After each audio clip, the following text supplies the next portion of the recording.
Our brother here, mashallah, from Cameroon. Brother, are you accepting Islam out of your free will? Do you want to accept Islam out of your free will? Yes, sir. Is anyone forcing you? No one is forcing me, sir. Mashallah, it's out of your free will. Do you believe that there is one God? Yes, there's only one God, sir. Do you believe that Prophet Muhammad is the last and final messenger? Yes. Inshallah. So I'll just say in Arabic and you can repeat that, inshallah. Ashhadu Ashhadu Allah Allah ilaha ilaha illallah illallah wa ashhadu wa ashhadu anna anna Muhammadan Muhammadan abduhu abduhu wa rasuluhu. wa rasul. I bear witness I bear witness that that there is no God there is no God but Allah, but Allah, and and Prophet Muhammad Prophet Muhammad is is his messenger and servant. his messenger And servant. and servant. MashaAllah. Mashallah. You're a Muslim, mashallah. May Allah reward you. And I pray to Allah subhanahu wa ta'ala that may He guide you. And I pray to Allah subhanahu wa ta'ala may He grant you Jannah. And I pray also that may that youngster, mashallah. And I request the brothers that whenever you meet a new Muslim, be kind to him, be patient with him, and whatever help they require, inshallah. And there are many organizations here in Dubai. If you require any information regarding Islam, you're most welcome to contact them. Jazakallah, brother. We'll have the next question from the sister's mic. Assalamu alaikum, Sheikh. There's a sister here who was convinced and she also wants to make her shahada. MashaAllah, I thought it was a question and answer session, it turned into a shahada session. Yes. Sister, what's your name? My name is Eddie from Philippines. Are you convinced about Islam, sister? Yes, I am. Is anyone forcing you to accept Islam or it's of a free will? No, it's my free will. Do you believe there is one God? Yes, I do believe. Do you believe that Prophet Muhammad is a messenger of God? Yes, I do believe. Inshallah, I'll say in Arabic and you can repeat, sister. Inshallah. Ashhadu Ashhadu Allah Allah ilaha ilaha illallah illallah wa ashhadu wa ashhadu anna anna Muhammadan Muhammadan abduhu abduhu wa rasuluhu. wa rasuluhu. I bear witness I bear witness that that there is no God there is no God but Allah, but Allah, and Prophet Muhammad and Prophet Muhammad is is the messenger the messenger and servant of Allah. and The servant of Allah. the Sohapidhala. MashaAllah. Sister, you have become a Muslim, alhamdulillah. And I pray to Allah subhanahu wa ta'ala that may He grant you Jannah. And if you have any queries, any question about Islam, you're most free to ask the local organization, or you can go to our website www.irf.net, and surely you can contact the local people here for having more knowledge of Islam. You can read the books, and I pray to Allah subhanahu wa ta'ala to guide you and to grant you Jannah. Congratulations, sister. We'll have the next question from the brother's mic in the center. My name is Rajesh. I work for an IT company. First, I would like to say Assalamu alaikum. Sir, you are a versatile personality and you have knowledge of all the religion. And always you have said there is one and only Allah, and Prophet Muhammad, peace be upon him, is the last messenger, with the references and help of Hindu books. So now my question is, what about millions and billions of Hindus, Sikhs, Jain, Buddhists they are praying at? Does their structure exist, or there is only Allah and the Allah? Thank you. The brother asked a very important question. He says that he has heard my talk and I speak for different religions and I try and prove that there is only one Allah and Prophet Muhammad is the final messenger, not only from the Quran, from the Hindu scriptures, from the Christian scriptures. So the question is, what about the millions and billions of non-Muslims, the Hindus, the Christians, that their structure yet exists? As far as the structure existing, if you go to the scriptures, all the scriptures that came before the Quran, in the passage of time, they have been manipulated, there has been corruption, there has been concoction. Therefore, if you apply the rule of logic and science, no scripture will pass the test except the Quran. But the beauty of all this is that even though the scriptures of the other religions have been changed, whether it be the Vedas, whether it be Ramayana, whether it be Mahabharata, whether it be Bhagavad Gita, whether it be the Bible, whether it be Dhammapad, what we realize that even in the changed form, even in the corrupted form, there are remnants. There are many verses which speak about the oneness of Allah subhanahu wa ta'ala, about Tawheed. Even though the scriptures have got corrupted, there are parts which yet say that Prophet Muhammad is the last and final messenger.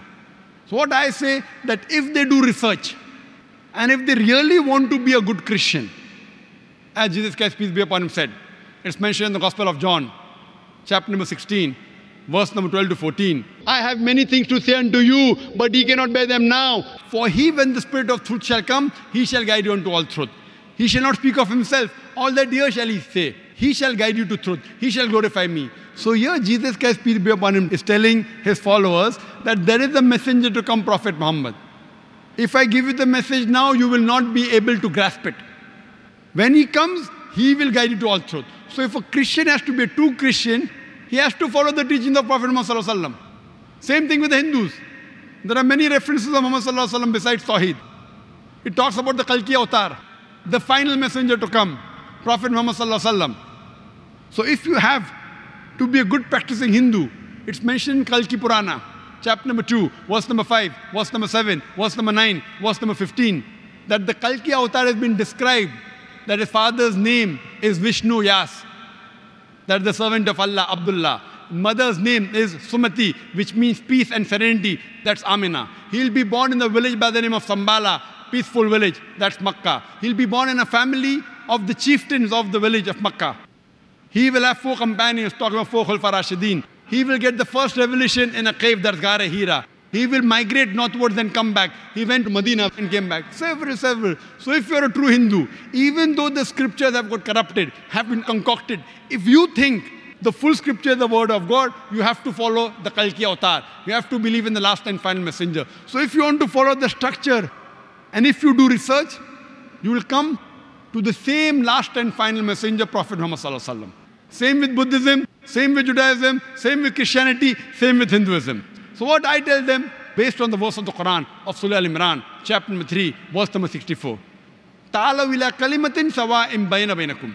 Come to common terms as between us and you. What is different, we keep it aside. What is common, let us agree. Let us follow. The first thing is, Allah na'budu illallah, that we worship none but Allah. So what we realize, that what is different we'll discuss tomorrow. What is common, let us agree to follow. Let us agree to follow what is mentioned in the Bible, in the Jewish scriptures, Christian scriptures, Hindu scriptures. God is one. He has got no idols. He has got no image. Idol worship is wrong. All the scriptures mention about the last and final messenger. So my question to them is, then why don't you follow it? Why don't you follow and believe only in one God? Don't do idol worship, worship him alone. And why don't you follow the last and final messenger? And my question to you, brother, is, if you're a Hindu, I think you're a Hindu. Okay? So why don't you follow your scripture which says that there's only one God? It says, Natasya Patima Asti, Svetasvatara Upanishad, chapter number 4, verse number 19. In Yajurved, chapter 32, verse number 3, Natasya Patima Asti. Of that God there is no Pratima. Pratima means Almighty God has got no image, has got no photograph, has got no painting, has got no portrait, has got no statue, has got no sculpture, has got no idol. I'm asking you, do you believe in one God? Do you believe? I do. Do you believe idol worship is wrong? No. So why don't you follow your Veda? I tell you one thing. It's not necessary you need an idol or you need a picture or you need a light, you know. Idol is just created so you can focus, you know. It's for few people, those who cannot focus, for them, I mean, there is an idol so that you can focus properly. Correct. This is what is said to me by the Pandits. They tell me, Dr. Zakir Naik, we have read the scripture, we agree with you totally. Idol worship is wrong. But what happened? Those who are initial, toddlers, in the early stage of life, you require idol to concentrate. When you reach higher consciousness, no idol is required. I tell them, we Muslims have reached the higher consciousness. We don't require idol. This is the explanation given to you by a Pandit, not by a scripture. It is by a Pandit. I tell them, isn't it mentioned idol worship is wrong? He says, we know. It is like my son, when he goes to second standard, the basics of maths is 2 plus 2 is 4. He says, son, 2 plus 2 is 5. You continue reading that. When you reach standard 10th, I will tell you 2 plus 2 is 4. I'll be the biggest fool. Because 2 plus 2 is equal to 4 is the basic equation of maths. God has got no idol is the basic thing of God. How can you teach the basics wrong in the lower classes and higher classes? This is told to you by your pundits and your scholars, not by your scripture. So I'm asking you, do you want to follow your scripture or do you want to follow your pandit? I want to follow my scripture. Correct. So scripture says, Almighty God has got no image, has got no idol. So do you yet believe in idol worship? No. Fine. So you used to believe, now you have stopped. Excuse me. I said the idol is meant for the few people who cannot concentrate. I didn't say that I believe in. So that means you want to diminish God? For example, brother, I am asking you a question. Yes, you sir. are helping someone. What's your name? Rajesh. Rajesh. You are helping someone maybe in Sri Lanka. Every month you send him maybe 20,000 rupees, maybe 2,000 dirham for his education.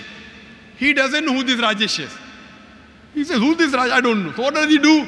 He takes a cockroach and every day in the morning he says, Rajesh, thank you. Rajesh, thank you. Will you like it? No. Will you like it? No. Arey, but he doesn't know how Rajesh looks. So he's making a cockroach out of Rajesh. You will tell him, if you don't know how I look, at least take my name, it is sufficient. Why are you making a cockroach out of me? Now God is so powerful, you want to make God into that small idol. If the idol falls, the idol breaks. The idol can't help himself. What will the idol help you? So what we say, don't belittle God. Don't abuse God. If you don't know how he looks, only take his name. Why do you have to insult God?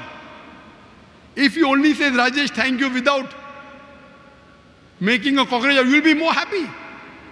And compared to you and us, we are human beings. God is, you cannot compare God. You cannot say he's million times more powerful. He is unlimited. You cannot compare God and human being. So how can you make God into an image and restrict him to an idol? It's insulting God. That's what the scriptures say. That he has got no pratima. You can give him attributes, but don't give him an image. Hindu scripture says that, Christian scripture says that, Quran says that. So now do you agree that even for concentration, making idol of God is wrong? Could be. Could be, not yet sure. Not yet sure, huh? Your scripture says don't make, your pandit says make. So do you want to follow your pandit or your scripture? The scriptures. And I'm giving you reference. I'm quoting in Sanskrit. If you don't know Sanskrit, open a dictionary, Pratima, you ask your pandit.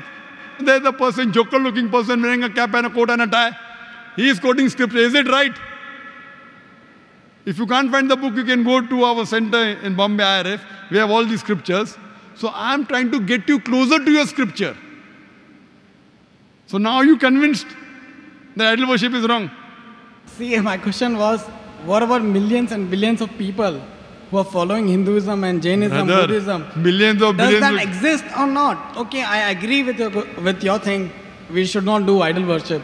But my question is, I mean, what about millions and billions? They have sentiments. They follow so much. So does that structure exist or it doesn't exist? The structure exists, but it is wrong structure. The structure what So they you take- mean to say everybody should follow Allah? Everyone should follow the Creator. See, But then, why don't you say mention Allah. only Allah? Why Because- can't we say God? Why can't we preach very- more about peace, love, very- humanity? very good. Why don't Rather I- than we talk about Hinduism. Why don't I say God? I'll come to it. We'll come one by one. One question at a time, no problem. My plane is early in the morning, so I can stay. Why not call God? You know why? Because God can be played around with. Allah cannot be played. If you add S to God, it becomes God's. There's nothing like plural Allah. Qul huwallahu ahad. Saying is Allah one and only. If I add D-E-S-S to God, it becomes goddess, female God. There's nothing like male Allah or female Allah. You cannot play mischief with the Arabic word Allah. You can play mischief with the English word God. If I add father to God, becomes Godfather. He's my Godfather, he's my guardian. There's nothing like Allah Abba or Allah Father in Islam. If you add mother to God, becomes Godmother. There's nothing like Allah Ammi or Allah Mother in Islam. Allah is a pure Arabic word. You cannot play mischief. Same way, Khuda. You can have Khudadar. Ishwar becomes Parmeshwar. All these words can be played around with. You show any other word which cannot be played around, I will use it, no problem. It should not go against the definition of Allah subhanahu wa ta'ala. I'm saying in Arabic, but when I speak to non-Muslims, I sometimes use God, knowing very well that God is not the appropriate translation of Allah. But while translating, even in Shahada, I'm using the word God, knowing very well it is not the correct definition. You are talking about, what about the millions and billions of people? Do they have the structure right? Brother, millions will come later on. I am bothered about you first. I am bothered about Rajesh. The million people, God will tell me, when you met Rajesh, why didn't you speak to Rajesh? Million people will come to later on, whether right or wrong. Fine, I am asking you, brother. I am bothered about you. I am concerned about you because I love you. Thank you, thank you. So I love you, therefore I am asking, are you convinced idol worship is wrong? Yeah, I did say yes. Yes, very good. Are you convinced that the last and final messenger is Prophet Muhammad, peace be upon him, according to your scripture? I don't have much knowledge, whatever. I mean, I listen more to you. I've read about your book. You listen more to me than your scriptures. No. I've read many scholars. I hear them, their cassettes, their videos. So I'm a little confused, I don't know whom to believe, whom not to believe. But there are millions and billions of people, So I don't know whether, I'm born in Hindu family. So it's very difficult to, to transform or to convert or to change. But I was just confused, because you always I've seen that with examples of Gita and our books, you try to prove that there is Allah and there is Prophet Muhammad, peace be upon him. So I was just confused. What about us then? What we are praying at? Are we praying wrong way or what? Or we just have to, follow you, what you say? Don't follow what I'm saying, follow what God is saying. In your scripture, there's something like Shashtang. You know Shashtang? Shashtang in Sanskrit means 8 parts of the body. So the right way to pray in Hinduism is touching the 8 parts of your body. In Islam, our beloved Prophet ﷺ said that when you do sujood, you touch your forehead, you touch your nose, you touch your 2 hands, your 2 knees, and the 2 feet. 8 parts. In your Hindu scripture also, the real way to pray is Shashtang, touching the 8 parts of your body. Don't get confused. I am giving you from your scripture. I want to remove your confusion. I am asking, when your pandits speak, tell them, go and check up. Don't just follow me blindly. You say you listen to my speeches, you feel the speeches are logical. So when it is logical, when you go to school, teacher tells you 2 + 2 is 4, she convinces you agree. So sir, when both the books are saying same, both the religions are saying the same. So why can't we speak about peace and love rather than talking about one religion? That's what I'm talking about, peace. That follow one God who is your creator. If you want to get peace, you can only get peace by following the commandments of one creator. Though the religious books are different, what I'm trying to point out the commonalities. I'm not criticizing Hinduism. I'm not criticizing Christianity. I can give a bigger speech of differences between Hindu scriptures and Islamic scriptures. I can give a bigger talk and a longer speech on differences between Bible and Quran. But my aim is not to spread enmity. My aim is to spread peace. So because my aim is to spread peace, I am taking the commonalities and telling you the common point of both these religions, both these scriptures is believing in one God. I am trying to spread peace. Islam means peace acquired by submitting your will to God. The ultimate peace is not only no war. No war, no fighting is only temporary peace. The ultimate peace is peace of mind, peace at heart, and peace in the next life. What I'm trying to propagate is not only peace in this world, peace in the next life. That's the reason I'm trying to get all the different human beings and telling them, do little research, spend little time, try and understand who our creator is, try and submit your will to this creator. What I request you to do is submit your will to Almighty God. Follow the instructions of the last and final messenger, and then, inshallah, you'll get total peace. Thank you. Hope that answers the question.